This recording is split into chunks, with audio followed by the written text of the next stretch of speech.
The glint of gold caught my eye as I reached for the crumpled receipt in Jack's jacket pocket. My heart raced as I smoothed out the paper, revealing a jaw-dropping sum for a piece of jewelry I'd never seen. Confusion turned to dread as I realized this wasn't a surprise gift for me. "Jack?" I called out, my voice wavering. "Can you come here for a minute?" My husband of 10 years sauntered into our bedroom, his easy smile fading as he saw the receipt in my trembling hand. "Laura, what are you doing going through my things?" I held up the damning evidence. "What's this? Because I know it's not for me." Jack's face hardened, and in that moment, I knew. The air left my lungs as if I'd been punched. He didn't even try to lie. "It's for Molly," he said, his voice devoid of emotion.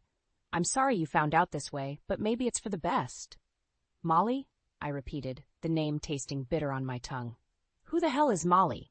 Jack sighed, running a hand through his salt and pepper hair. "She's someone I've been seeing. For a while now."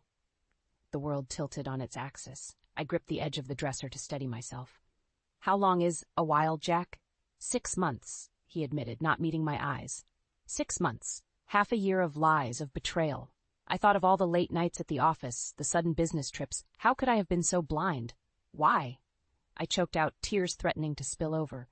Jack's gaze snapped to mine, a flash of anger in his eyes. "You really want to know why, Laura? Because Molly can give me what you can't." The words hit me like a slap. We'd been trying for a baby for years, with no success. Each negative test had been a knife to my heart, but I'd always believed we were in it together. How wrong I'd been. "That's not fair," I whispered, my voice breaking. "We've been through this together. We talked about adoption, about—" "It's not the same," Jack interrupted, his composure cracking. "I want my own child, Laura. A legacy, and Molly. She understands that." I felt sick. "So what? You're just going to throw away 10 years of marriage for some younger model who might be able to pop out a kid?" Jack's silence was answer enough. I sank onto the bed, my legs no longer able to support me. "Does your mother know?" A flicker of guilt crossed his face. "Helen, she's met Molly. She likes her." Of course she did. My mother-in-law had never approved of me, always hinting that Jack could do better. I guess she'd finally gotten her wish. "Get out," I said, my voice low and dangerous. "Laura, get out!" I stood, finding strength in my anger. "I can't even look at you right now. Just go."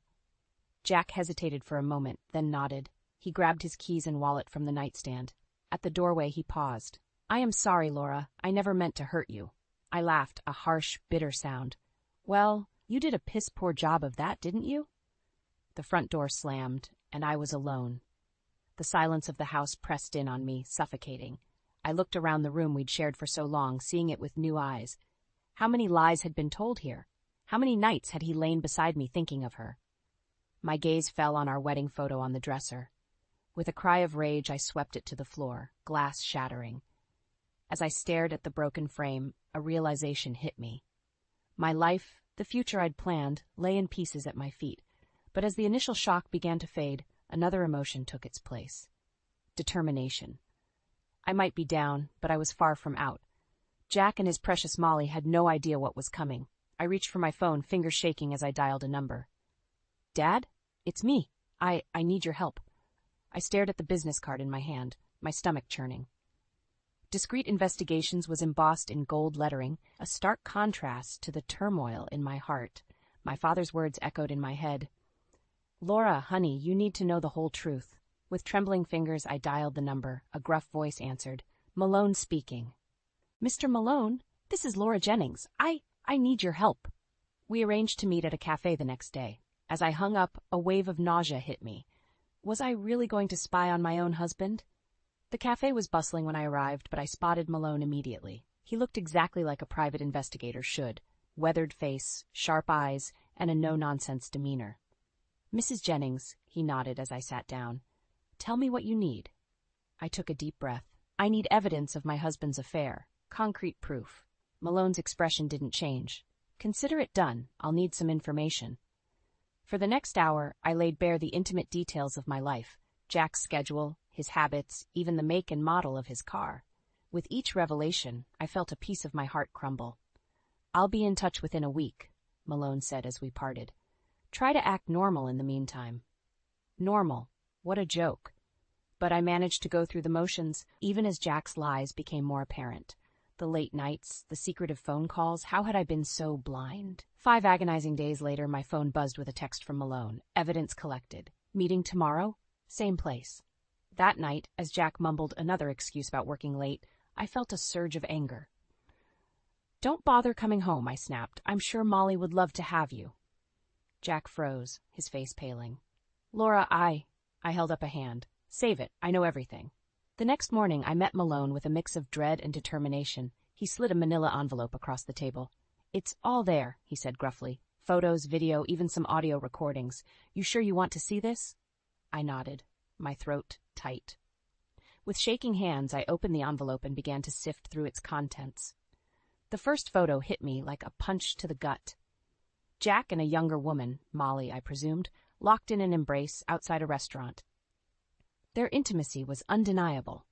More photos followed, stolen kisses in a park, holding hands as they entered a jewelry store. My eyes blurred with tears as I recognized the necklace Molly wore, the one from the receipt that had started this whole nightmare. But it was the audio recording that truly broke me. Jack's voice, low and intimate, filled my ears. I love you, Molly. I've never felt this way before. Laura, she just doesn't understand me like you do. A sob escaped me, drawing concerned looks from nearby patrons. Malone discreetly pushed a box of tissues towards me. There's more, he said quietly, but I think you've seen enough. I nodded, unable to speak. As I gathered the damning evidence, a strange calm settled over me. The pain was still there, raw and bleeding, but alongside it was a steely resolve. Thank you, Mr. Malone, I said, my voice steadier than I felt. You've given me exactly what I needed. As I left the cafe, clutching the envelope to my chest, I knew my next move. It was time to confront Jack, to force him to face the consequences of his actions. No more lies, no more excuses. My phone buzzed. A text from Jack. We need to talk. I'm coming home early. Perfect timing. I typed a quick reply. Yes, we do. I'll be waiting.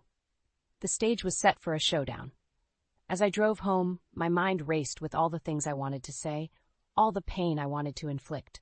But one thought rose above the rest. Whatever happened next, I would face it on my terms. Jack had underestimated me, but he was about to learn just how strong I could be. The front door clicked open, and I steeled myself for the confrontation. Jack walked in, his face a mask of practiced contrition. I almost laughed at the absurdity of it all. Laura, we need to talk, he began, but I cut him off. You're right, we do. I slapped the manila envelope on the coffee table. Why don't you start by explaining these? Jack's eyes widened as he leafed through the photos. His face cycled through shock, anger, and finally settled on a cold resignation. So, you hired a private investigator. I had to know the truth, I said, my voice steadier than I felt, though I guess I should thank you for making it so easy to catch you. He sank into the armchair, running a hand through his hair. Laura, I never meant for it to go this far. Molly, Save it, I snapped. I don't want to hear about your precious Molly. What I want to know is why. Why throw away 10 years of marriage? Jack's eyes met mine, and I was shocked by the anger I saw there. You really want to know why? Because I want a family, Laura, a real family with children, and you can't give me that. His words hit me like a physical blow. We talked about adoption, about other options. It's not the same, Jack shouted, standing up. I want my own flesh and blood, a legacy. Molly understands that. She wants the same things I do. I felt my own anger rising to match his. So that's it? I'm just a defective baby-making machine to you? That's not fair, Jack said, but his eyes betrayed him. You know what's not fair? I spat. Throwing away a decade of love and commitment because your wife can't get pregnant. That's not fair, Jack. He had the decency to look ashamed, but only for a moment. I'm sorry, Laura, but I've made my decision. I want a divorce. The word hung in the air between us, heavy and final. I'd known it was coming, but hearing it still felt like a knife to the heart. Fine, I said, my voice barely above a whisper. If that's what you want. Jack nodded, then reached into his pocket and pulled out an envelope. I've already spoken to a lawyer. These are the initial divorce papers. I think you'll find the terms fair. I stared at the envelope, not reaching for it. How long have you been planning this? He hesitated. A few months. I wanted to make sure everything was in order before you ripped my life apart. I finished for him. Jack sighed. Laura, please. This doesn't have to be ugly. My mother, Helen, she's offered to mediate. Helen, I laughed bitterly. Let me guess, she's thrilled about all this. His silence was answer enough. Of course Helen would be overjoyed. She'd never approved of me, always hinting that Jack could do better. Now she had the daughter-in-law she'd always wanted. She likes Molly, Jack said quietly. They've become quite close. Something inside me snapped. I grabbed the nearest object, a framed photo of our wedding day, and hurled it at the wall. It shattered spectacularly, glass raining down on the carpet. Get out, I hissed. Get out of my house and take your damn papers with you. Jack looked startled by my outburst. Laura, be reasonable. Reasonable? I advanced on him, fury giving me strength. You want reasonable? How's this for reasonable? I'll see you in court, Jack, and I promise you I will fight you for every last penny. He backed away, hands raised in surrender. You don't want to do this, Laura. Think about... I said get out. I screamed, my voice raw with pain and rage. Jack hesitated for a moment, then nodded. He placed the divorce papers on the table and walked to the door. With his hand on the knob, he turned back. I am sorry, Laura. For what it's worth, I did love you. As the door closed behind him, I collapsed to the floor, sobs racking my body. The life I'd known was over, shattered like the wedding photo on the floor. But as I cried, a small, determined voice in the back of my mind whispered, This isn't the end. It's just the beginning of my fight. The sound of a car door slamming jolted me awake. I blinked, disoriented, realizing I'd fallen asleep on the couch. Sunlight streamed through the windows, illuminating the mess from last night's confrontation. The shattered wedding photo lay accusingly on the floor. I stumbled to the window, my heart sinking as I watched Jack loading boxes into his car. This was really happening. He was leaving? Before I could think better of it, I yanked open the front door. So that's it? You're just going to sneak away while I'm sleeping? Jack froze, a box in his arms. I didn't want to make this any harder than it needs to be, Laura. Oh, how considerate of you, I spat, the words dripping with sarcasm. He sighed, setting the box down.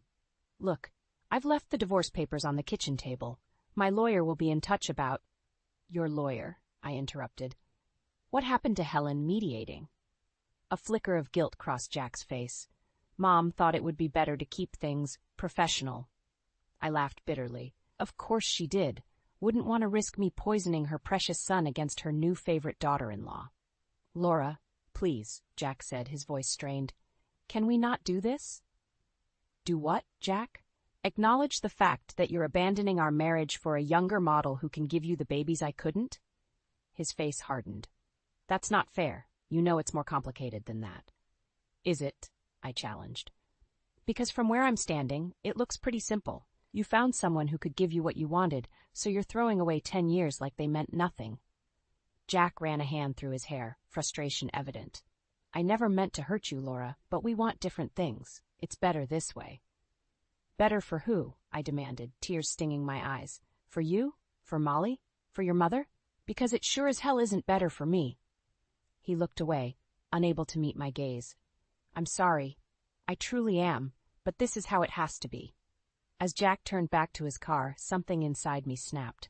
I stormed back into the house, grabbing the first thing I could find, a vase he'd given me for our 5th anniversary. Without thinking, I hurled it at his retreating back. It missed, shattering on the driveway instead. Jack whirled around, shock written across his face. Jesus, Laura! What the hell? Get out! I screamed, my voice raw with pain and fury. Get out, and don't you dare come back! Neighbors were starting to peek out their windows, drawn by the commotion. I didn't care. Let them see. Let them all see what Jack had reduced me to. He raised his hands in surrender, backing towards his car. I'm going. Just take care of yourself, Laura. I watched, trembling with rage and grief, as Jack got into his car and drove away. The finality of it hit me like a physical blow. He was gone. Really, truly gone. Stumbling back inside, I collapsed onto the couch, sobs racking my body. How had my life fallen apart so completely? Just days ago, I thought I had it all, a loving husband, a successful career, a beautiful home. Now, it was all ashes. As the tears subsided, leaving me feeling hollow and drained, my gaze fell on the divorce papers on the kitchen table. They seemed to mock me, a stark reminder of my new reality. With shaking hands, I reached for them. I had to face this head on. No more crying, no more throwing things. It was time to be strong, to fight for myself. I picked up my phone, scrolling through my contacts until I found the number I needed. It rang twice before a familiar voice answered. "Dad?" I said, my voice steadier than I felt. "I need your help. Do you know any good divorce lawyers?" As I listened to my father's concerned response, a steely resolve settled over me. Jack thought he could just walk away, that I'd roll over and accept whatever scraps he deigned to throw my way. He was about to learn just how wrong he was. This wasn't the end. It was just the beginning of my fight. The waiting room of Dr. Patel's office felt suffocating. I'd been here countless times before, each visit a reminder of my failure to conceive. Now, 2 weeks after Jack's departure, I sat here again, but for an entirely different reason. "Laura Jennings?" the nurse called, her voice jarring me from my thoughts. I followed her to the examination room, my stomach churning with more than just nausea. Dr. Patel entered moments later, her kind face creased with concern. "Laura, how are you feeling?" she asked, glancing at my chart. "Terrible," I admitted. "I've been sick for days. I thought it was stress from everything, but it's not getting better." Dr. Patel nodded sympathetically. "I see. Well, let's run some tests and see what's going on." As she drew blood and ordered other tests, my mind raced. Could it be? No, it was impossible. After years of trying, of heartbreak and disappointment, there was no way. An hour later, Dr. Patel returned, her expression unreadable. "Laura, I have your results." I braced myself, expecting the worst. "What is it? Is something wrong?" She took a deep breath. "Laura, you're pregnant." The world tilted on its axis. What? Pregnant?" Dr. Patel repeated, a smile breaking across her face. "About 6 weeks along." 6 weeks. My mind reeled, doing the math. It must have happened right before Jack left, during one of our last attempts to salvage our marriage. "But how?" I whispered, tears welling in my eyes. "We tried for so long." Dr. Patel squeezed my hand. "Sometimes, Laura, these things happen when we least expect them. Your body was under less stress, perhaps." Her voice faded into background noise as the reality sank in. I was pregnant, with Jack's child, the child he'd left me for not being able to provide. "Laura?" Dr. Patel's voice cut through my thoughts. "Are you all right?" I nodded, unable to speak. She continued, outlining next steps, scheduling follow-up appointments, but my mind was elsewhere, grappling with the enormity of this revelation. As I left the clinic, my phone buzzed. A text from Jack. "Lawyer wants to meet next week to finalize divorce terms. Let me know if that works for you." A hysterical laugh bubbled up in my throat. Oh, how the tables had turned. I typed back a quick "fine" before calling the one person I knew I could trust. "Mom," I said when she answered, "I need you and Dad to come over. Now." An hour later, I sat across from my parents in my living room, clutching a mug of tea like a lifeline. "Sweetheart," my mother said gently, "what's going on? You're scaring us." I took a deep breath. "I'm pregnant." The silence that followed was deafening. Then my father's voice, gruff with emotion. "Does Jack know?" I shook my head. "No one knows except you two. I just found out today." "Oh, Laura," my mother breathed, moving to sit beside me. "What are you going to do?" That was the million-dollar question, wasn't it? What was I going to do? Tell Jack and risk him coming back out of obligation? Keep it a secret and raise this child alone? The possibilities swirled in my mind, each more daunting than the last. "I don't know," I admitted, my voice breaking. I don't know." My father leaned forward, his eyes fierce with protective love. "Whatever you decide, we're here for you, all the way." As my parents enveloped me in a hug, I felt a surge of strength. This child, this miracle I'd longed for, was now my responsibility, my chance at the family I'd always wanted. In that moment, I made my decision. I would keep this baby, with or without Jack. I would fight for my child, for our future, with everything I had. "I'm keeping the baby," I said, my voice steady for the first time in weeks, "and I'm going to need a better lawyer." My parents exchanged a look of determination. "We'll call cousin Sarah." My father said, "She's the best family lawyer in the state." As they started making plans, I placed a hand on my still flat stomach. To this tiny life inside me, I made a silent promise. I will protect you, love you, and give you the best life possible, no matter what. The road ahead would be hard, but I was ready. This was the dawn of my new life, and I intended to face it head on. The conference room felt like a battlefield. On one side sat Jack and his lawyer, their faces impassive. On the other, I sat with Sarah, my cousin and now fierce legal advocate. My hand rested protectively over my slightly swollen belly, hidden beneath a loose blouse. "Let's begin," Sarah said, her voice crisp. "We're here to finalize the divorce terms." Jack's lawyer nodded, sliding a document across the table. "We believe these terms are more than fair, considering the circumstances." I scanned the paper, my blood boiling. Jack was offering a pittance in alimony, claiming most of our shared assets, and even trying to keep the house we'd bought together. "This is ridiculous," I spat. "You're trying to leave me with nothing." Jack finally met my eyes. "Laura, be reasonable. You know I was the primary breadwinner." "Reasonable?" I laughed bitterly. "Like you were reasonable when you threw away our marriage for a younger woman?" His lawyer intervened. "Let's keep emotions out of this. The facts are clear." "The facts?" I interrupted. "Here's a fact for you. I'm pregnant." The room fell silent, Jack's face drained of color. "What? That's impossible. We tried for years." "Well, it happened," I said, my voice steady. "Right before you left, so your fair terms, they need some serious adjustment." Jack's lawyer leaned in, whispering urgently. I could see the panic in Jack's eyes. "This changed everything. We'll need to reassess," his lawyer said finally, "in light of this development." Sarah nodded, a predatory gleam in her eye. "We thought you might. Now let's talk about real fairness." The next hour was a blur of negotiations, child support, custody arrangements, division of assets. Everything was on the table. Jack seemed shell-shocked, barely participating, as his lawyer fought for every inch. Finally, we reached an agreement. I would keep the house, receive substantial alimony and child support, and have primary custody. Jack would have visitation rights, but limited ones. As we prepared to sign, Jack spoke up. "Wait, I want to be part of this child's life. I want joint custody." I felt a surge of rage. "Now you want to be a father, after leaving me because I couldn't give you children?" "That was different," he protested. "I didn't know." "Exactly," I cut him off. "You didn't know, and you didn't care. You walked away. You don't get to waltz back in now that it's convenient." Jack's face hardened. "I have rights. This is my child, too." "Your rights," I laughed humorlessly. "What about my rights when you were sleeping with Molly? When you let your mother treat me like dirt?" With a mention of Helen seemed to deflate Jack. "Laura, please, we can work this out." I shook my head. "No, Jack, we can't. You made your choice. Now you have to live with it." I turned to Sarah. "Add a clause. Neither Jack nor Helen can contact the child without my express permission." Jack's lawyer started to protest, but Sarah was already drafting the addition. "It's within her rights," she said firmly, "given the circumstances of the separation."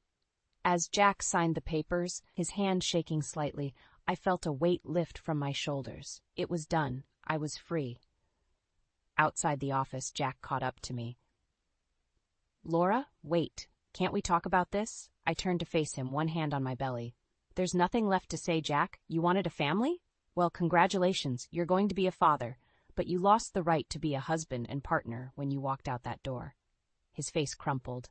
"I made a mistake. I see that now. Please give me another chance." For a moment, I wavered. Then I remembered the pain, the betrayal, the night spent crying myself to sleep. "No," I said firmly. "This is my chance now. My chance at the family I always wanted, without you." As I walked away, leaving Jack standing alone on the sidewalk, I felt a mix of triumph and sadness. This wasn't how I'd imagined starting a family, but it was my reality now, and I was determined to make the best of it. I placed a protective hand on my stomach. "It's just you and me now, little one," I whispered, "and we're going to be just fine." The shrill cry of my son Ethan pierced through the peaceful Saturday morning. I rushed to his room, my heart racing. As I scooped him into my arms, a commotion outside caught my attention. Through the window, I saw a familiar car pulling into my driveway. My blood ran cold. "Helen." "Shh, it's okay, baby," I murmured to Ethan, even as panic rose in my throat. What was she doing here? The doorbell rang, followed by insistent knocking. "Laura, I know you're in there. Open up." I clutched Ethan tighter, my mind racing. 2 years of peace, of building a life for just the two of us. And now this. "Laura," Helen's voice grew more shrill. "I have a right to see my grandson." "No, you don't," I whispered, but my voice shook. The divorce agreement was clear. Neither Jack nor Helen could contact us without my permission. The knocking turned to pounding. "If you don't open this door, I'm calling the police," A hysterical laugh bubbled up inside me. Go ahead, I called out, finding my voice. I'm sure they'd love to hear how you're violating a court order. There was a moment of silence, then Helen's voice, dripping with venom. You can't keep him from us forever, Laura. He's Jack's son, too. I felt a surge of protective rage. He stopped being Jack's son the moment he walked out on us. You bitch, Helen screamed. I heard a crash. She must have thrown something at the door. Ethan began to wail again, frightened by the noise. I bounced him gently, trying to calm him even as my own heart raced. It's okay, sweetie, I soothed. Grandma's just leaving. But Helen wasn't leaving. I could hear her on the phone, her voice rising in pitch. Yes, officer. I'm trying to see my grandson, and his mother is refusing to let me in. It's 1852 Maple Street. Please hurry. My hands shook as I reached for my own phone. I dialed Sarah's number, praying she'd pick up on a Saturday. Laura? Sarah answered, sounding concerned. What's wrong? Helen's here, I said, my voice trembling. She's demanding to see Ethan. She's called the police. Stay calm, Sarah said, her lawyer voice kicking in. Don't open the door. I'm on my way. If the police arrive before me, show them the court order. It's in the blue folder in your study, remember? I nodded, then realized she couldn't see me. Okay, thank you, Sarah. As I hung up, I heard sirens in the distance. This was really happening. I took a deep breath, steeling myself for the confrontation to come. I carried Ethan downstairs, retrieving the blue folder from my study. Through the window, I could see a police car pulling up. Helen was gesticulating wildly, pointing at the house. The officer approached my door, knocking firmly. Ma'am? This is Officer Rodriguez. Can you please open the door? With shaking hands, I unlocked the door, Ethan on my hip and the folder clutched to my chest. Officer, I said, my voice steadier than I felt, I have a court order here prohibiting this woman from contacting me or my son without my express permission. I handed him the document. As he read it, Helen pushed forward, her face contorted with rage. That's my grandson, she shrieked. You can't keep him from me. The officer held up a hand, silencing her. Ma'am, this order is clear. You're in violation by being here. Helen's face crumpled. But he's family. Laura, please, just let me see him. For a moment, I wavered. Then I remembered the pain, the betrayal, the nights spent crying while pregnant and alone. No, I said firmly. You lost that right when you supported Jack abandoning us. Officer, I want to press charges for harassment. Helen's wail of anguish was cut off by Sarah's arrival. As my cousin-turned-lawyer took charge of the situation, I retreated inside with Ethan, my legs finally giving out as I sank onto the couch. I hugged my son close, tears streaming down my face. We'd weathered this storm, but at what cost? And how many more battles lay ahead? As I heard Helen being led away, still protesting, I made a silent vow. No matter what it took, I would protect Ethan. From Helen, from Jack, from anyone who threatened our peace. We'd come too far to let anyone tear us apart now. The cafe bustled with the morning rush, but I barely noticed as I stared at the text message on my phone. It was from Sarah, my lawyer and cousin. Jack's filing for increased visitation. Hearing set for next month. Call me ASAP. My hands shook as I set the phone down. After 3 years of relative peace, Jack was making a move. I took a deep breath, trying to calm my racing heart. Mommy, can I have more juice? Ethan's voice cut through my panic. I looked at my son, his face smeared with syrup from his pancakes, and felt a surge of protective love. Of course, sweetie, I said, forcing a smile. As I poured his juice, my phone buzzed again. This time, it was a number I didn't recognize. Hello? I answered cautiously. Laura? A woman's voice, hesitant and familiar. It's Molly. I nearly dropped the phone. Molly? What do you want? There was a pause, then a shaky breath. I thought you should know. Jack and I, we're getting divorced. The world seemed to tilt on its axis. What? Why? We've been trying to have a baby, Molly said, her voice thick with tears. But I can't conceive. Jack couldn't handle it. He left last week. A hysterical laugh bubbled up inside me. The irony was almost too much to bear. Laura? Molly's voice was small. I'm so sorry. For everything. I never should have. Save it, I cut her off. You made your choices. Now you have to live with them. Just like I did. I hung up, my mind reeling. Jack leaving Molly for the same reason he'd left me. It felt like cosmic justice, but it brought me no joy. As I looked at Ethan, happily munching on his breakfast, a realization hit me. This was my chance. With Jack's life in shambles, I could push for full custody. No more visitation battles, no more fear of Helen's interference. I dialed Sarah's number. I just heard from Molly. Jack left her. I want to file for full custody. Sarah's sharp intake of breath was audible. Laura, are you sure? This could get ugly. I'm sure, I said, my voice steady. It's time to end this, once and for all. The next month was a whirlwind of legal preparations and sleepless nights. Finally, the day of the hearing arrived. As I walked into the courtroom, I saw Jack for the first time in years. He looked haggard, defeated. For a moment, I felt a pang of sympathy. Then I remembered everything he'd put me through, and my resolve hardened. The judge looked between us, her expression stern. Mr. Jennings, you're seeking increased visitation. Mrs. Jennings, you're countering with a request for full custody. Let's hear your arguments. Jack's lawyer went first, painting a picture of a reformed man who'd made mistakes but deserved a second chance. When it was our turn, Sarah laid out our case methodically. Jack's abandonment, his pattern of leaving when things got tough, the stability I'd provided for Ethan. As the judge deliberated, Jack approached me. Laura, please, he whispered. Don't take my son away from me. I've lost everything else. I looked at him, really looked at him, for the first time in years. I saw the man I'd once loved, the father of my child. But I also saw the man who'd broken my heart, who'd walked away when things got hard. You lost him the day you walked out on us, I said, my voice low but firm. I'm just making it official. The judge's decision was swift and final. Full custody granted to me, with Jack allowed supervised visitation twice a month. As she read out the terms, I felt a weight lift from my shoulders. It was over. We were free. Outside the courtroom, I hugged Sarah tightly. Thank you, I whispered, for everything. She squeezed me back. You did this, Laura. You fought for yourself and for Ethan. I'm so proud of you. As I drove home, my mind raced with possibilities. For the first time in years, I felt truly free. No more looking over my shoulder, no more fear of Jack or Helen swooping in to disrupt our lives. I picked up Ethan from my parents' house, hugging him close. How about we go for ice cream, buddy? I suggested. His face lit up. Really? Can I have 2 scoops? I laughed, feeling lighter than I had in years. You can have as many scoops as you want. We're celebrating. As we sat in the ice cream parlor, Ethan happily devouring his sundae, I looked at my son and felt a surge of love and pride. We'd been through so much, but we'd come out stronger. This was our new beginning, our chance at the family I'd always dreamed of. It wasn't the path I'd expected, but sitting here with my son, I knew without a doubt this was exactly where I was meant to be.